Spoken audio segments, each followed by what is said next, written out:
Olá, esse é o sexto vídeo sobre a responsabilidade civil do Estado e a gente ainda está aqui nessa série de 2 vídeos sobre a responsabilidade do Estado sobre o ato administrativo. Em seguida a gente vê sobre atos legislativos e por último sobre atos jurisdicionais. No vídeo anterior, vídeo 5, a gente viu a diferença entre a responsabilização do Estado pelo ato administrativo comissivo versus o ato omissivo.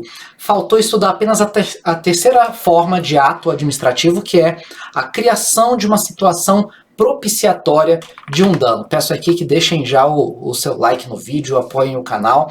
Vou mostrar então essa terceira possibilidade, que é a criação de uma situação propiciatória.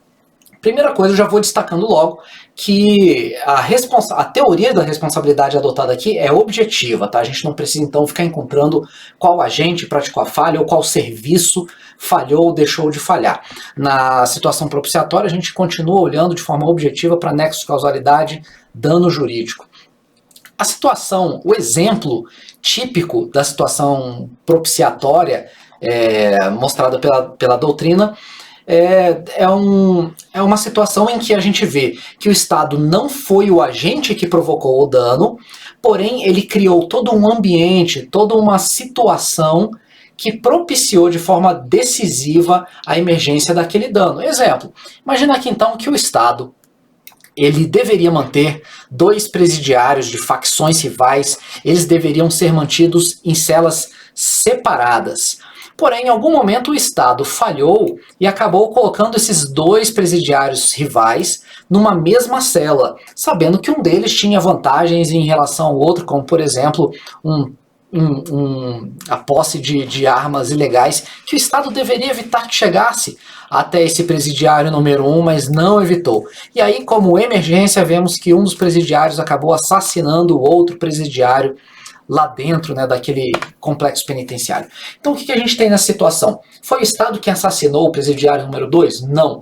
Porém, ele descumpriu com alguns dos seus deveres e criou uma situação que propiciou de forma decisiva a emergência do dano.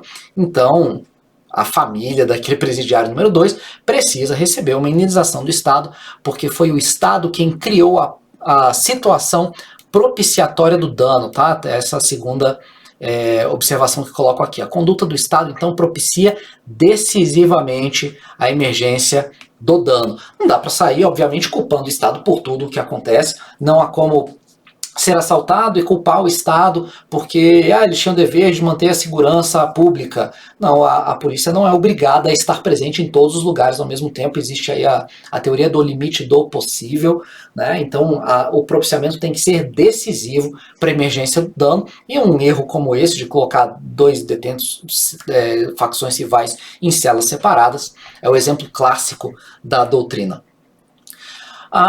E até que ponto a indenização deve acontecer em situações propiciatórias? Para isso, para limitar a responsabilidade do Estado por criação de situação propiciatória, o STF importou a teoria dos danos diretos e imediatos. Essa teoria é quem limita essa responsabilização por criação de situação propiciatória. Isso veio no STF, está aqui o julgado, né, foi um recurso extraordinário, lá de 92, uma teoria já bem antiga, mas que volta e meia aparece aí em questionamentos, concursos, etc. Para explicar a teoria dos danos diretos e imediatos, imagina a seguinte situação. Um presidiário, ele fugiu da cadeia. O Estado ele tinha o dever de manter aquela pessoa dentro da cadeia, que ela não fugisse. Então o Estado ele propiciou um certo cenário em que aquela pessoa agora está em fuga.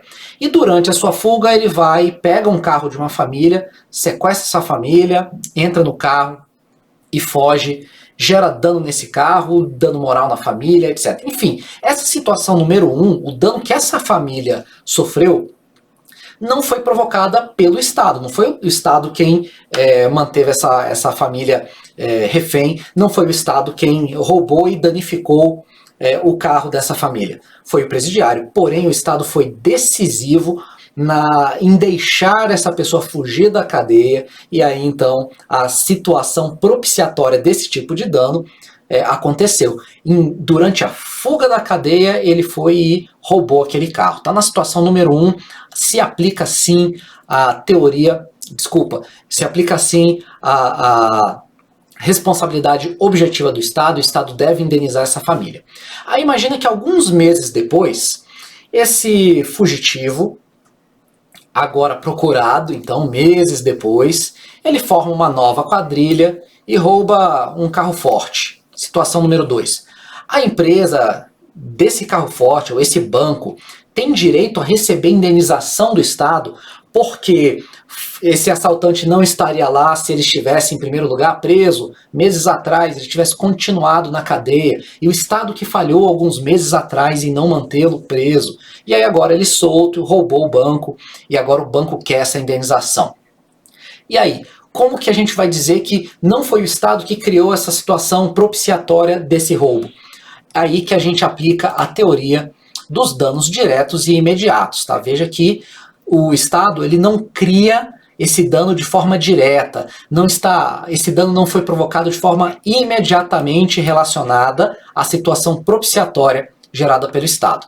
Então, o STF, nesse recurso extraordinário que eu mencionei, de 1992, ele decidiu que se a quadrilha, o assalto aconteceu vários meses depois, por um foragido, o Estado não tem mais que indenizar, não foi um dano diretamente e imediatamente causado pela situação da fuga, que é onde o Estado tem responsabilidade, tá? Aquele sujeito já estava, então, praticando outros crimes, né, continuando aí a sua carreira, digamos assim, de forma não direta e não imediatamente relacionada à falha do Estado em manter o sujeito dentro da cadeia.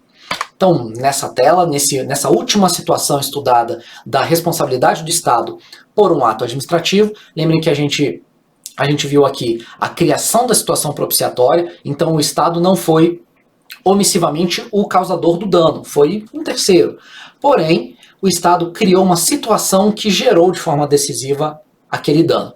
E a teoria dos danos diretos e imediatos é quem limita para que o Estado não tenha que indenizar de eterno as situações geradas por um fato passado. Passados alguns meses, aquele fugitivo deixou de ser fugitivo, virou um foragido, e aí os assaltos que ele provocar daí em diante, os danos que ele provocar daí em diante, não são mais de responsabilidade do Estado.